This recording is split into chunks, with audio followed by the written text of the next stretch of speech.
So first of all, I'm really delighted to see so many of you here today. And so yeah, this is going to be much shorter than a typical State of the Union address. I'm just going to give you some news about what's going on with OCaml, the language and the implementation, at least the part that we, the core development team, are responsible for. And also some news on what's going on in the community, at least as I view it. All right, yes. Louder? Okay.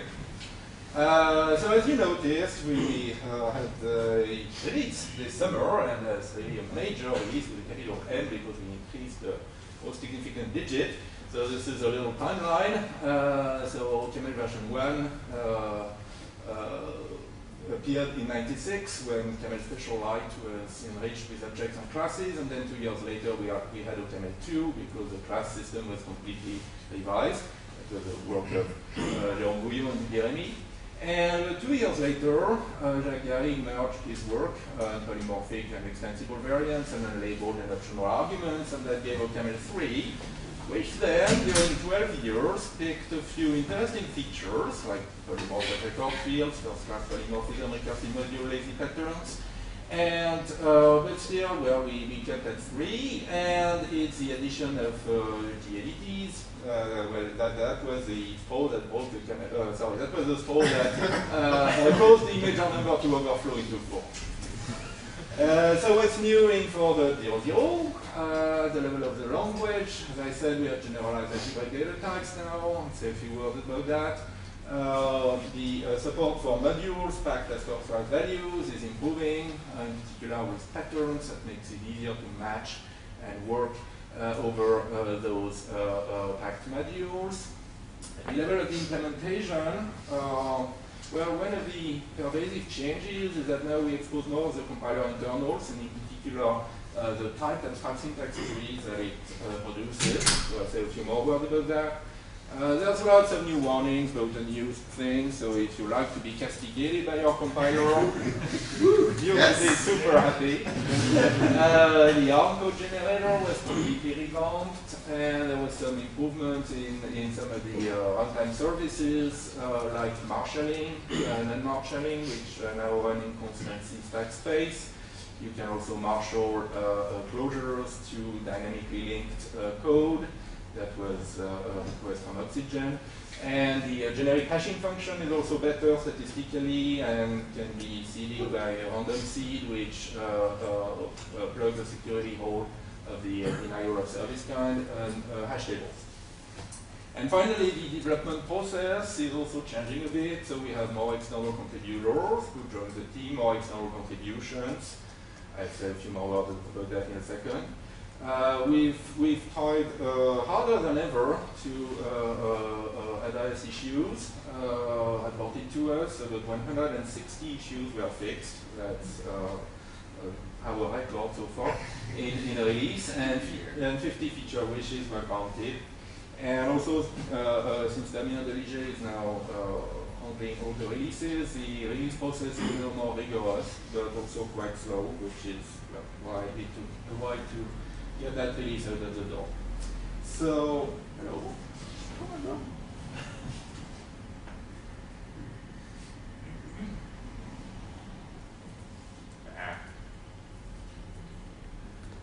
Something is wrong.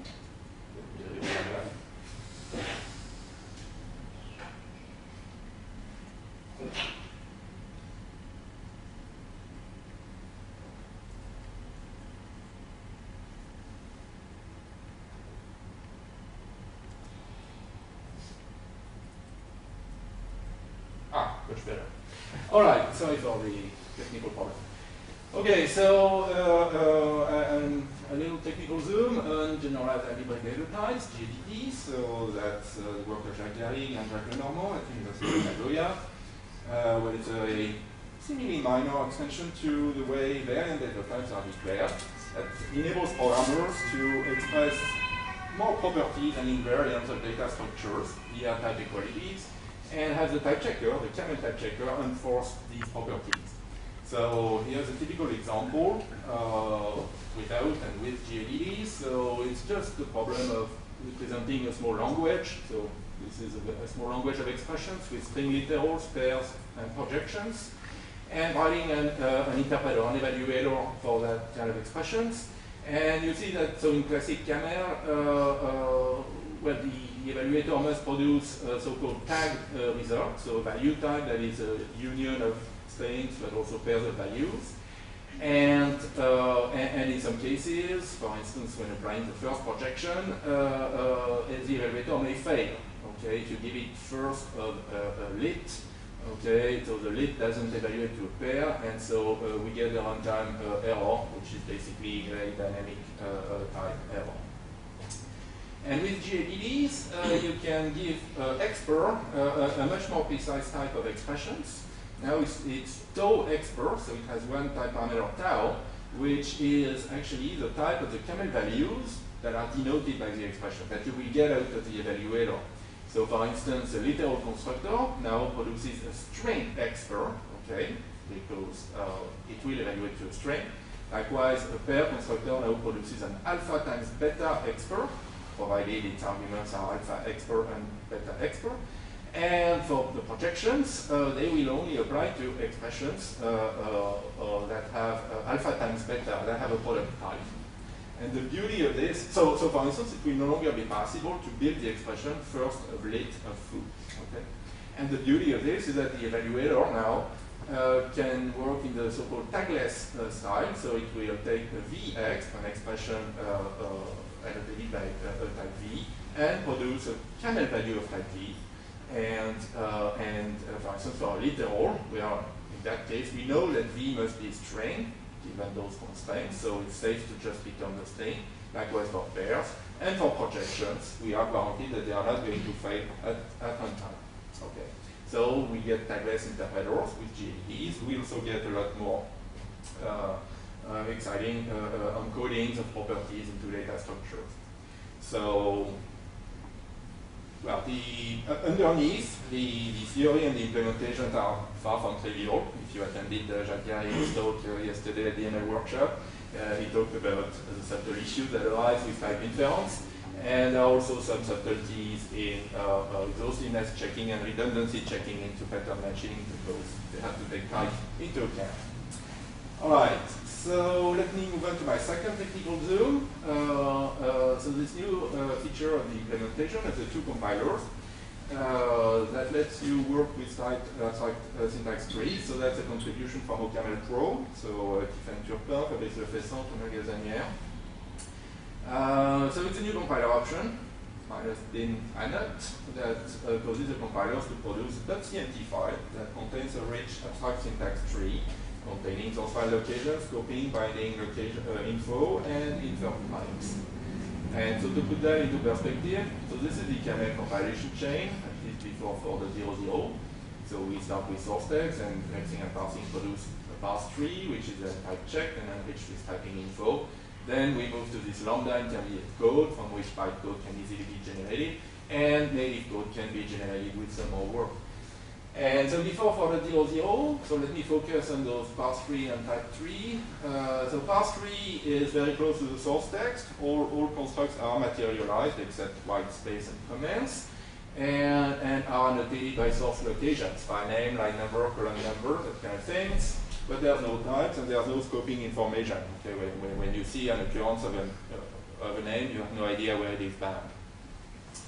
In the typed tree, which is produced by a tag checker, everything is annotated by types, including the types inferred by the type inference engine, and there is explicit scoping and binding of identifiers. So all those issues of binding have been resolved.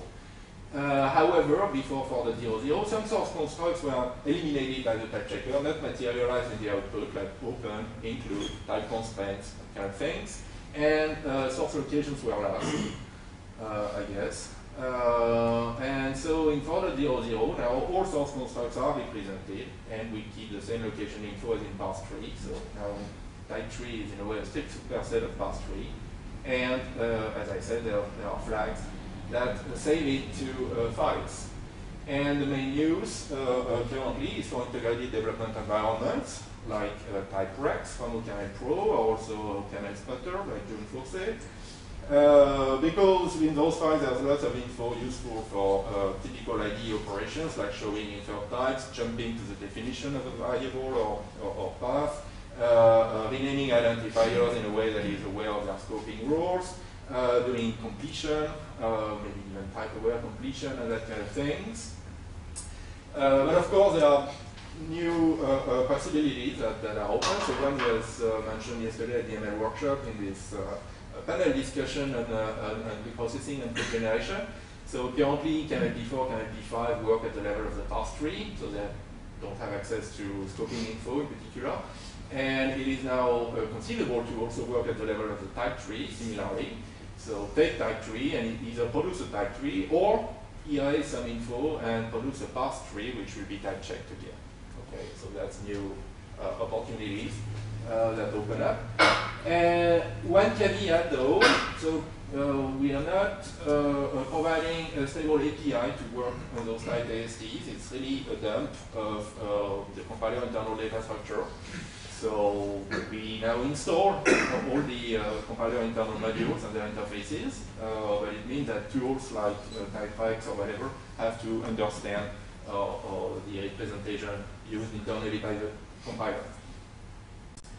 All right, and now a few more words about the development team. So this is the fine folks who brought you this release.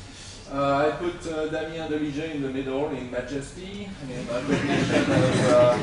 recognition of his role as release manager. So a few things I want to say about this. So yes, several people joined, like Jeremy recently, like Jeremy Dimino, Benedict Meurer, and Oshiet Meyer. Where is Oshiet? He does not have Oshiet. Okay, sorry.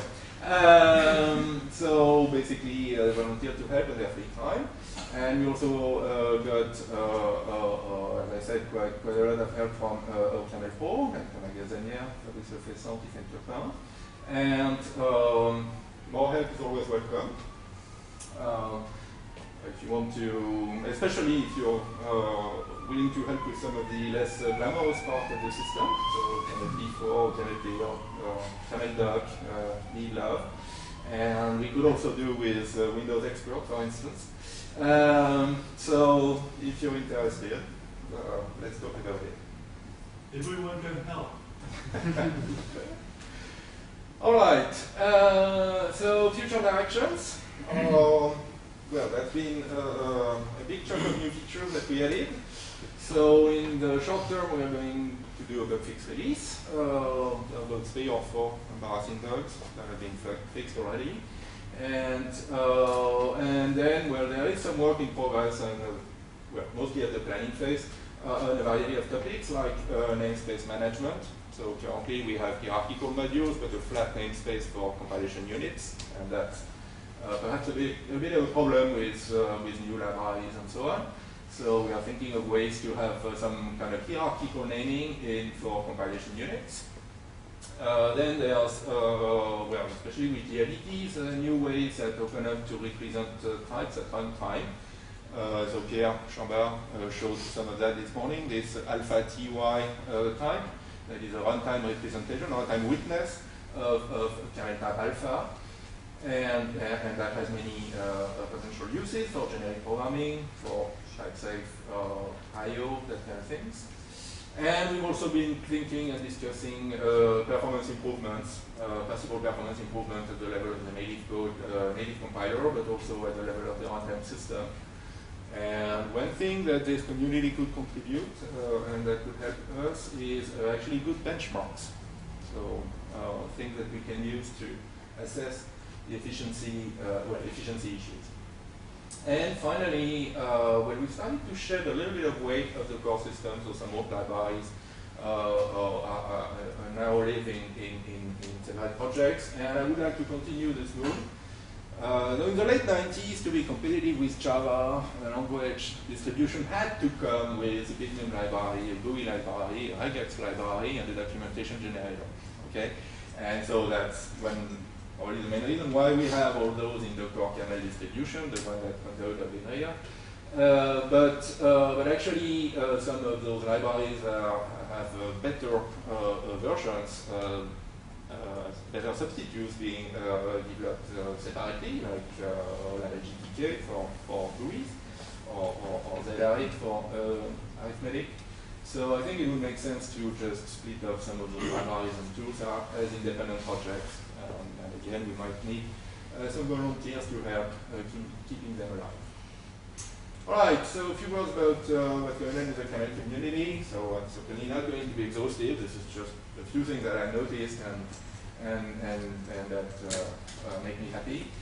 Generally speaking, I'm really impressed at the amount of code, of libraries and frameworks, and the sophistication of those codes that are produced and publicly released by this community. I mean, it's a relatively small community, but it really pushes a lot of software out.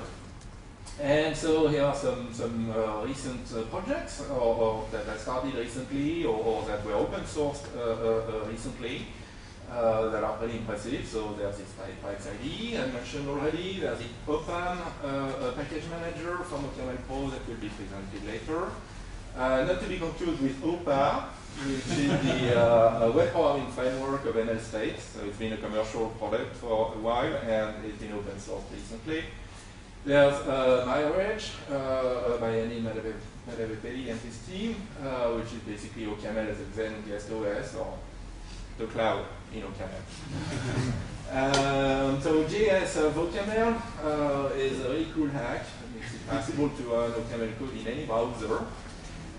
Functory, PowerMap, new libraries for parallel computation, so ZR that I mentioned, the new arbitrary precision integer arithmetic library, and async that was described this morning. But still, and then there are some other projects that are going strong, like batteries and core, so the two comprehensive standard libraries, Pharmacy, framework for static analysis of C code, which is kind of the Eclipse of C static analysis. You can just start your new analysis as plugins and it works beautifully.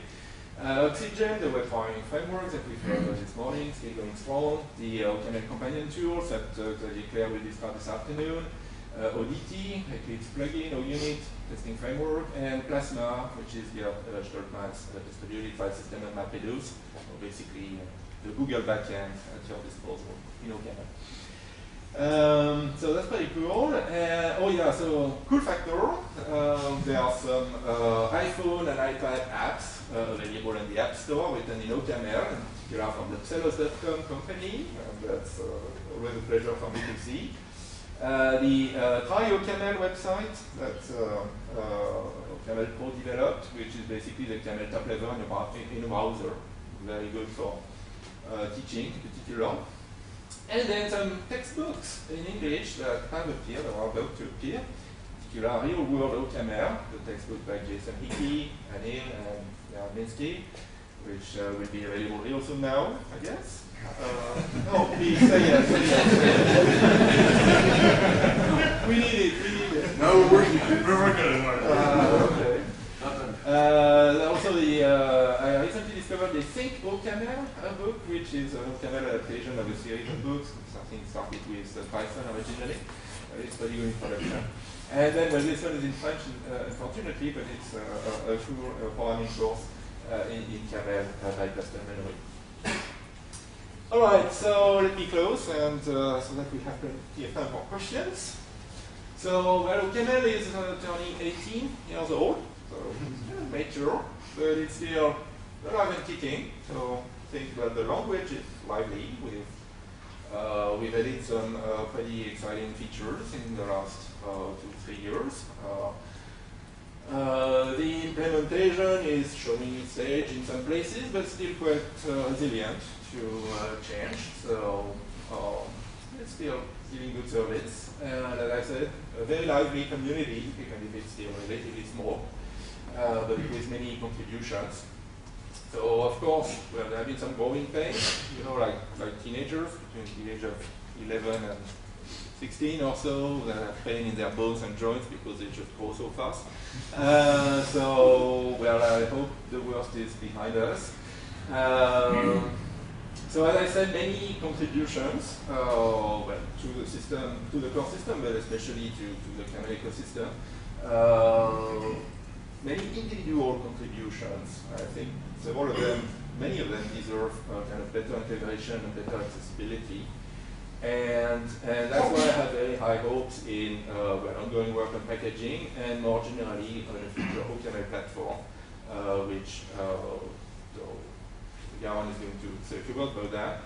And I think it's going to really help Spider OCaml, and it's also going to help developers of the core system and developers of libraries and tools to have some kind of common framework to live in.